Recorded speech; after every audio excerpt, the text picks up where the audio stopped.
안녕하세요. 묵조교입니다. 우리는 지금 고교물리 1 그 가운데 물질과 전자기장에 대해 함께 공부하고 있죠. 두 번째 단원인 물질의 구조와 성질에 대해 공부하고 있는데 그동안 우리는 원자의 구조, 에너지 띠이론과 물질의 전도성, pn 접합과 반도체의 소자에 대해 함께 익혔습니다. 이번 시간에는 네 번째 단원인 신소재에 대해 함께 공부하도록 하겠습니다. 신소재라고 하지만 최근에 개발된 물질은 아니고요. 이 단원에서는 초전도체와 유전체 등에 대해 소개하고 있는데 유전체는 일상생활에서 이미 널리 쓰이고 있고 초전도체 물질에 대한 연구 역시 오래됐죠. 여기서는 신소재의 기본 성질과 이용에 대해 함께 공부해 보도록 하겠습니다. 얼마 전 한국에서 상온 초전도체 물질을 발견했다는 소식에 세계가 떠들썩했는데 기억하고 있나요? 국내 모 연구소에서 상온에서, 즉 우리가 생활하는 온도에서도 초전도 현상을 보이는 화합물을 만들었다는 소식이 있었습니다. 근데 한번 떠들썩하더니 이내 잠잠해진 걸 보면은 아마 한 차례 해프닝으로 끝날 것 같습니다. 상온 초전도체 발견에 왜 전 세계가 떠들썩했을까요? 그건 아직 그런 물질을 발견하지 못했기 때문이죠. 아직까지는 초전도 현상은 초저온에서만 일어나는 현상입니다. 저온 물리학 분야를 개척한 네덜란드의 물리학자 오네스는요, 1911년 수은의 온도를 낮추면 4K에서 전기 저항이 갑자기 0이 되는 현상을 발견했습니다. 오네스 역시 왜 이런 현상이 일어나는지는 잘 몰랐고 우선은 그런 현상이 발생한다는 사실을 발견한 거죠. 4K면은 섭씨로 영하 269도입니다. 우주 배경 복사가 영하 270도임을 생각하면 상당한 초저온에서 초전도 현상이 일어나는 것을 알 수 있는 거죠. 전기 저항이 0이라는 소리는요, 한번 전류를 흘려주면 저항에 의한 열 손실이 없으니까 전류가 무한히 흐를 수 있다는 소리입니다. 수은의 전기 저항이 절대 온도 4.2K에서 0이 되는 현상을 초전도 전이라고 하고요. 초전도 전이가 일어나는 온도를 임계 온도 또는 전이 온도 TC로 표시를 합니다. 여기서 C는 영어의 크리티컬에서 따온 말이고요. 임계 온도를 영어로 크리티컬 템퍼레처라고 하는데 그걸 기호로 쓰면 여기 있듯이 TC라고 표시를 합니다. 수은에서 초전도 현상이 일어나는 것을 확인하자 당연히 과학자들은 다른 물질에서도 초전도 현상이 일어나는지를 연구하기 시작했고요. 다른 금속도 온도를 충분히 낮추면 초전도 현상이 일어난다는 사실을 발견했습니다. 모든 금속이 절대 온도 4K까지 냉각되어야만 초전도 현상을 일으키냐면 그것도 아닌 것이요. 원자번호 41번인 나이오뷴은요, 9.2 켈빈에서도 초전도 현상을 일으키는 초전도 상태가 됩니다. 원자번호 41번인 나이오뷴은 또 일상생활에서는 그냥 니오뷴이라고 합니다. 이 물질 역시 옛날에는 사람들이 니오뷴이라고 했다가 요즘에는 영어식 이제 표기를 강조해서 지금 나이오뷴으로 이렇게 표기를 하고 있어요. 임계 온도가 9.2 켈빈인데요. 9.2 켈빈이면 섭씨로 영하 263.8도씨가 됩니다. 이 역시 상당히 낮은 온도죠. 근데 화합물이 아닌 순수한 물질이 갖는 가장 높은 임계 온도가 바로 나이오뷴의 9.2 켈빈이라고 합니다. 합금 상태에서는 나이오뷴과 저마늄의 합금이 23K에서 초전도 현상을 일으킨다고 합니다. 사람이 인위적으로 열을 가해서 만든 비금속 무기재료를 세라믹이라고 하는데요. 1980년 세라믹에서 초전도 현상을 갖는 새로운 화합물 초전도체가 발견됐습니다. 세라믹 계열 초전도체는요, 초전도 상태가 되는 임계 온도가 발견될 때마다 높아져서 150 켈빈, 즉 영하 123도에서 초전도 현상을 일으키는 화합물이 만들어졌습니다. 액체의 질소의 끓는 점이 77 켈빈, 즉 영하 196도씨인데 150 켈빈은 꽤 높은 온도라는 것을 우리가 꽤 높은 온도라는 것을 우리가 알 수 있는 거죠. 그러니까 섭씨로 환산하면은 방금 전에 말했듯이 영하 123도씨고요. 물론 일상생활에서는 매우 추운 온도지만 그동안에 물질이 초전도 현상을 일으키는 온도를 생각하면은 상당히 높은 온도가 되겠죠. 영하 120도씨 부근에서 초전도 현상을 일으킨다는 것은 그 물질을 액체 질소의 보관에 사용할 수 있다라는 소리입니다. 왜냐하면 액체 질소가 되는, 즉 질소의 끓는 점이 영하 196도니까 영하 120도면은 액체 질소로서 충분히 냉각이 가능하다는 거죠. 이것은 산업의 이용이 가능하다는 소리이기도 합니다. 텔레비전에서 초전도체가 초전도 현상을 일으키는 모습을 보여줄 때가 있는데요. 특수한 장치를 설치하지 않고 초전도체의 신기한 현상을 촬영할 수 있는 데는 초전도체를 액체 질소만으로 냉각시킬 수 있기 때문에 가능해진 겁니다. 만약 4K에서만 초전도 현상이 일어난다면 텔레비전 카메라로 손쉽게 찍지는 못했을 겁니다.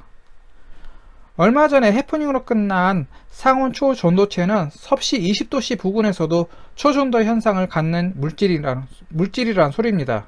이게 사실이었다면 고체 물리학뿐만 아니라 세계 과학기술계에서 엄청난 변화를 가져왔을 것입니다. 지금도 더 높은 임계 온도를 갖는 초전도체를 합성하려는 시도는 계속되고 있습니다. 초전도체는 임계온도 이하에서 전기 저항이 0이 되는 현상 말고도요, 마이스너 효과라고 하는 특별한 자기적 특성을 갖습니다. 초전도체는 임계온도보다 높은 온도에서는 상자성 특성을 갖고 있습니다. 상자성 특성이 무엇일까요? 이전에 2-1 전자기장 공부할 때 같이 공부했죠. 외부 자기장을 걸어주면 물질 속 약간의 알짜 전기장이 형성되지만 외부 자기장을 제거하면 원래 상태로 되돌아갑니다. 초전도체는 임계 온도 아래에서는 초전도 상태가 되는데 이때 내부 자기장이 0이 되는 특성을 갖고 있습니다. 초전도체 위에 자석을 올려놓으면요, 초전도체 표면에 전류가 유도되어 초전도체 내부의 자기장이 0인 상태를 유지합니다. 그래서 초전도체는 자석으로부터 밀어내는 반발력을 받아 위로 뜨는 현상을 갖게 되는데 이를 마이스너 효과라고 합니다. 상자성 물질이 뭐냐면요, 외부 자기장을 걸어주면 물질 속에 약간의 알짜 자기장이 형성되지만 외부 자기장을 제거하면 원래 상태로 되돌아가는 물질을 말합니다. 상온에서 초전도 상태가 되는 물질을 찾아낸다면 전기 저항이 0이기 때문에 아주 멀리 떨어진 곳에서 전기를 끌어올 수 있을 것입니다. 예를 들어서 사하라 사막이나 고비 사막 같은 곳에 원자력 발전소를 건설하고요, 거기서 생산된 전기를 유럽이나 한국 쪽으로 끌어와서 쓸 수 있다는 거죠.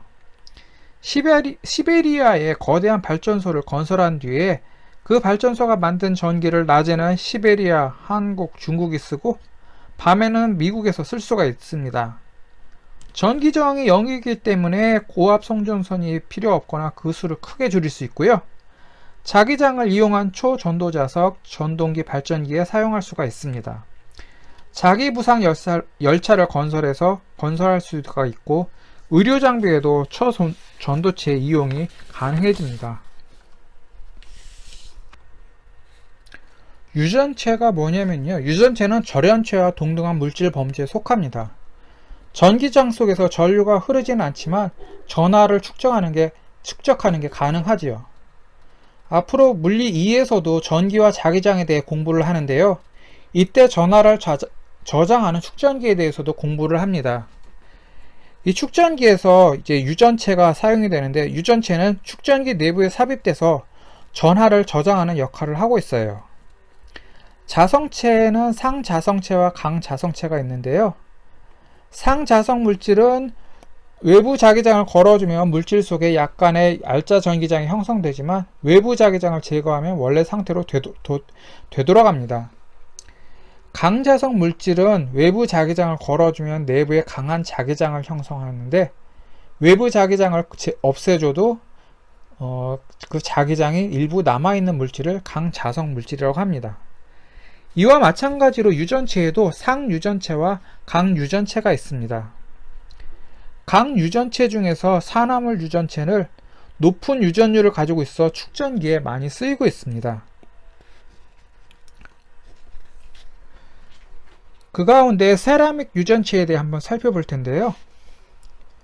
축전기 재료로 각 유전체, 그 가운데서 산화물 유전체가 쓰이고 있는데, 많은 축전기 재료가 세라믹 유전체에 속하는 타이타늄 바륨을 기초로 형성되어 있습니다. 그리고 서미스터라는 게 있는데, 이것은 이산화 바나듐으로 이게 만들어집니다.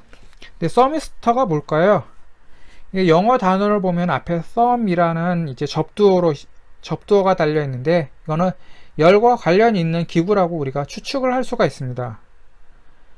또 예를 들어서 우리가 온도계가 있죠. 온도계를 영어로 뭐라고 하냐면 서모미터라고 하거든요. 미터는 뭐 1m, 2m 할 때 그 미터고요. 앞에 서모가 여기 서미스터에 있는 thumb 이거와 같은 어원입니다. 같은 단어입니다.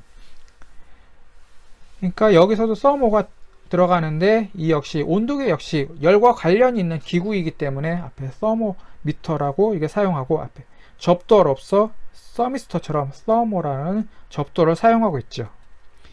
이렇듯이 서미스터는 저항기의 일종인데요.